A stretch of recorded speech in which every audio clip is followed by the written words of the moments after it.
Hi guys, welcome back to my YouTube channel. So ಹೇಗಿದ್ದೀರಾ ನೀವೆಲ್ಲ? I hope ನೀವೆಲ್ಲ ಚೆನ್ನಾಗಿದ್ದೀರಾ ಅಂತ ಅಂದ್ಕೊಂಡಿದ್ದೀನಿ. ನಾನು ಕೂಡ ಅಷ್ಟೇ ತುಂಬಾನೇ ಚೆನ್ನಾಗಿದ್ದೀನಿ. ಸೊ ನಿಮಗೆ ಇವತ್ತು ನಾನು ಯಾವ ಟಾಪಿಕ್ ಬಗ್ಗೆ ಮಾತಾಡ್ತೀನಿ ಅಂತ ನಿಮಗೆ ಆಲ್ರೆಡಿ ಗೊತ್ತಾಗಿರ್ಬೋದು, ಯಾಕೆಂದ್ರೆ ತಮ್ಮನೇ ನೋಡಿ. ಸೊ ನಮ್ಮ ಮಂಗಳೂರಿನ ತುಳುನಾಡಿನ ಹುಡುಗಿ ರಕ್ಷಿತಾ ಶೆಟ್ಟಿ ಇವಾಗಲಷ್ಟೇ ಬಿಗ್ ಬಾಸ್ಗೆ ಆಯ್ಕೆಯಾಗಿದ್ರು ಕೂಡ ನಿನ್ನೆ ಅಷ್ಟೇ ಅವರನ್ನು ನಾಮಿನೇಟ್ ಕೂಡ ಮಾಡಿದ್ದಾರೆ. ಇದು ಎಷ್ಟರ ಮಟ್ಟಿಗೆ ಸರಿ ಅನ್ನೋದು ನನ್ಗಂತೂ ಇಷ್ಟರ ಇವಾಗ ಕೂಡ ಅರ್ಥ ಆಗ್ತಿಲ್ಲ. ಯಾಕೆಂದ್ರೆ ನಮ್ಮ ಮಂಗಳೂರಿನಲ್ಲಿರುವಂತ ಹುಡುಗಿ ಅವಳಿಗೆ ಎಷ್ಟು ಕನ್ನಡ ಬರ್ತಿದೆ ಅಷ್ಟನ್ನೇ ಮಾತಾಡಿ ಬಿಗ್ ಬಾಸ್ ಸ್ಟೇಜ್ ತನಕ ಹೋಗಿದ್ದಾಳೆ. ಅಲ್ಲಿ ತನಕ ಹೋಗಿ ಅವಳನ್ನ ವಾಪಸ್ ಕಳಿಸಿರೋದು ಇದು ಸರಿಯಲ್ಲ.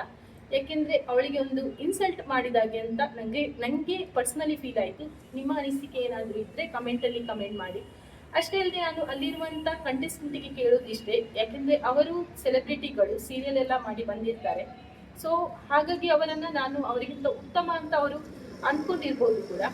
ಅಷ್ಟೇ ಅಲ್ಲದೆ ಖಾಲಿ ಜಸ್ಟ್ ಮನೆಯೊಳಗೆ ಹೋಗಿ ಅವಳು ತನ್ನನ್ನ ಪ್ರೂವ್ ಮಾಡೋಕ್ಕೆ ಒಂದು ಕೂಡ ಅವಕಾಶ ಕೊಡದೆ, ಅಷ್ಟೇ ಅಲ್ಲದೆ ಅಲ್ಲಿ ಟಾಸ್ಕ್ ಕೂಡ ಯಾವುದು ಇರದೆ ಅವಳು ಎಲ್ಲರಿಗಿಂತ ವೀಕ್ ಅಂತ ಅವರೇ ಅವಳನ್ನು ನಿರ್ಧಾರ ಮಾಡಿ ವಾಪಸ್ ಕಳಿಸಿದ್ದು ಇಷ್ಟ ಆಗಲಿಲ್ಲ. ಅಷ್ಟೇ ಅಲ್ಲದೆ ಇನ್ನೊಬ್ರು ಹೇಳ್ತಾರೆ, ಕನ್ನಡ ಅಷ್ಟೊಂದು ಮಾತಾಡಕ್ಕೆ ಗೊತ್ತಿಲ್ಲದೆ ವೈರಲ್ ಆದಂತ ಹುಡುಗಿ ಅಂತ. ಅವಳು ಕನ್ನಡ ಅಷ್ಟೊಂದು ಮಾತಾಡ್ಲಿಕ್ಕೆ ಗೊತ್ತಿಲ್ಲದೆ ವೈರಲ್ ಆದಂತ ಹುಡುಗಿ ಅಲ್ಲ. ಅವಳು ತುಳುವಲ್ಲಿ ಆಲ್ರೆಡಿ ವಿಡಿಯೋ ಎಲ್ಲ ಮಾಡ್ತಿದ್ದು.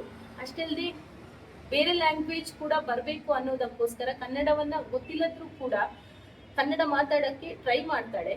ಅಲ್ಲಿರುವಂತ ಸೆಲೆಬ್ರಿಟಿಗಳಿಗೆ ನಾನು ಕೇಳೋದಿಷ್ಟೇ, ಏಕೆಂದ್ರೆ ಅವರಿಗೆ ಆಲ್ರೆಡಿ ಕನ್ನಡ ಗೊತ್ತಿರುತ್ತೆ, ಆದ್ರೂ ಕೂಡ ಕನ್ನಡದ ಮಧ್ಯೆ ಇಂಗ್ಲಿಷ್ ಬರಲೇಬೇಕು. ಅವರಿಗೆ ಇಂಗ್ಲಿಷ್ ಅಲ್ಲಿ ಮಾತಾಡ್ತಾರೆ, ಕನ್ನಡ ಎಷ್ಟು ಗೊತ್ತಿದ್ರು ಇಂಗ್ಲಿಷ್ ಅಲ್ಲಿ ಮಾತಾಡಲೇಬೇಕು. ಸೊ ಅಂತವರು ಯಾಕೆ ಇವಳಿಗೆ ಕನ್ನಡ ಗೊತ್ತಿಲ್ಲ ಅನ್ನೋದಕ್ಕೋಸ್ಕರ ಇವಳು ಎಲ್ಲದಕ್ಕಿಂತ ವೀಕ್ ಅಂತ ಇವರೇ ಡಿಸೈಡ್ ಮಾಡ್ತಾರೆ ಅಂತ ನಂಗೆ ಗೊತ್ತಿಲ್ಲ. ನಾನು ಈ ವಿಡಿಯೋನ ತುಳುವಲ್ಲಿ ಮಾಡಬೇಕು ಅಂತ ಅನ್ಕೊಂಡಿದ್ದೆ, ಆದ್ರೆ ತುಳುವಲ್ಲಿ ಮಾಡಿದ್ರೆ ಆಚೆ ಇರುವಂತ ಕನ್ನಡದವರಿಗೆ ಗೊತ್ತಾಗುದಿಲ್ಲ. ಯಾಕೆಂದ್ರೆ ಗೊತ್ತಾಗ್ಬೇಕು, ನಮ್ಮ ಊರಿನಲ್ಲಿರುವಂತ ಒಬ್ಬಳು ಹುಡುಗಿ, ಅವಳು ಕೂಡ ಸಣ್ಣ ಮಟ್ಟದಲ್ಲಿ ಇದ್ದು ಈಗ ದೊಡ್ಡ ಮಟ್ಟದಲ್ಲಿ ಬೆಳೆದಿದ್ದಾಳೆ. ಒಂದು ಬಿಗ್ ಬಾಸ್ ಅನ್ನುವಂತ ದೊಡ್ಡ ವೇದಿಕೆಗೆ ಸೆಲೆಕ್ಟ್ ಆಗಿ ಹೋಗ್ಬೋದು ಅಂದ್ರೆ ಸಣ್ಣದ ಮಾತು ಅಲ್ಲ. ಸೊ ಅವಳನ್ನ ಕರೆದಿದ್ದಾರೆ, ಹೋಗಿ ಒಂದು ದಿವಸಕ್ಕೆ ವಾಪಸ್ ಕೂಡ ಕಳಿಸಿದ್ದಾರೆ. ಇದು ಸರಿಯಲ್ಲ. ಯಾಕೆಂದ್ರೆ ಒಂದು ವೇಳೆ ಬಿಗ್ ಬಾಸ್ ಅನ್ನುವಂತ ಆ ವೇದಿಕೆ ಕಲರ್ಸ್ ಕನ್ನಡದವರಿಗೆ ಮೊದಲೇ ಗೊತ್ತಿರುತ್ತೆ ಇವರು ಏನು, ಇವರು ಯೂಟ್ಯೂಬ್ ಅಲ್ಲಿ ಏನ್ ಮಾಡ್ತಿದ್ದಾರೆ, ಇವಳಿಗೆ ಅಷ್ಟು ಕನ್ನಡ ಗೊತ್ತಿಲ್ಲ ಅನ್ನೋದು ಕೂಡ ಅವರಿಗೆ ಗೊತ್ತಿದೆ. ಸೊ ಗೊತ್ತಿದ ನಂತರ ಇವಳನ್ನ ಒಂದೇ ದಿವಸಕ್ಕೆ ವಾಪಸ್ ಕಳಿಸುವ ಉದ್ದೇಶ ನಿಮ್ಗಿದ್ರೆ ನೀವಂತವ್ರನ್ನ ಕರೆಸಲೇಬಾರ್ದು. ಯಾಕೆಂದ್ರೆ ನಾನು ಅವಳದ್ದು ಲಾಸ್ಟ್ ವಿಡಿಯೋ ನೋಡ್ದೆ ಆಯ್ತಾ, ಅದರಲ್ಲಿ ಅವಳು ತುಂಬಾ ಖುಷಿಯಲ್ಲಿ ಬ್ಯಾಗ್ ಪ್ಯಾಕ್ ಮಾಡೋದೆಲ್ಲ ನೋಡಿದೆ. ಯಾಕೆಂದ್ರೆ ಅವಳು ಸೆಲೆಬ್ರಿಟಿ ಅಲ್ಲ, ನಾರ್ಮಲ್ ನಾವು ಯಾವ ರೀತಿ ಜೀವನ ಮಾಡ್ತೇವೆ ಅದೇ ರೀತಿ ಅವಳು ಕೂಡ ಇದ್ದಾಳೆ. ಸೊ ಬ್ಯಾಗ್ ಎಲ್ಲ ಪ್ಯಾಕ್ ಮಾಡಿ ಅವಳು ರೆಡಿ ಆಗುದು, ಅವಳಿಗೆ ಹೆಲ್ಪ್ ಮಾಡುದು, ಅದೆಲ್ಲ ತೋರಿಸುವಾಗ ಖುಷಿ ಆಯ್ತು ನೋಡುವಾಗ.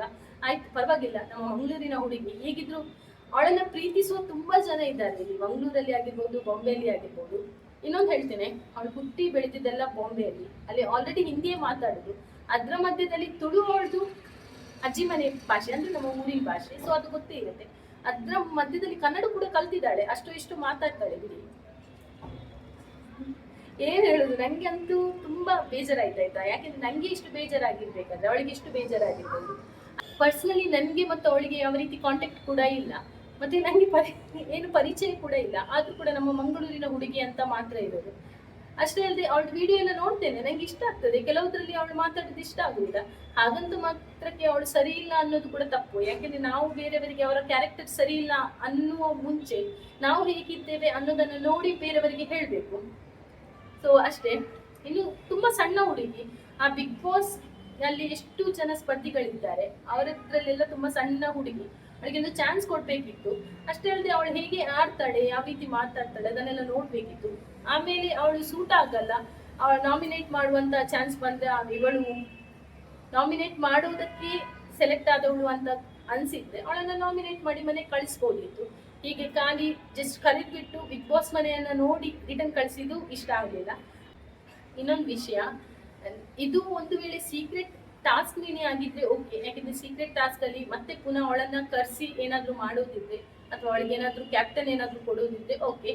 ಜಸ್ಟ್ ಮನೆಗೆ ಕಳಿಸಿದ್ರು ಅಂತ ಇದ್ರೆ ಖಂಡಿತವಾಗಿಯೂ ಬಿಗ್ ಬಾಸ್ ಅನ್ನುವ ಸ್ಟೇಜ್ ಅಲ್ಲಿ ಇಷ್ಟೊಂದು ದೊಡ್ಡ ಏನ್ ಹೇಳ್ತಾರೆ ಅದಕ್ಕೆ, ಇಷ್ಟೊಂದು ದೊಡ್ಡ ಅವಳಂದ್ರೆ ಒಂದು ಮುಗ್ಧ ಮನಸ್ಸಿನ ಹೆಣ್ಣನ್ನು ಅಲ್ಲಿ ಕರೆಸಿ ಅವಳಿಗೆ ಅವಮಾನ ಮಾಡಿ ಅವಳ ಮನಸ್ಸಿಗೆ ಅಷ್ಟೊಂದು ನೋವು ಮಾಡುವಂತ ಅಧಿಕಾರ ಬಿಗ್ ಬಾಸ್ ಅನ್ನುವಂಥ ಸ್ಟೇಜ್ ಕೂಡ ಇಲ್ಲ, ಅಂದ್ರೆ ಕಲರ್ಸ್ ಕನ್ನಡದವರಿಗೆ ಇಲ್ಲ.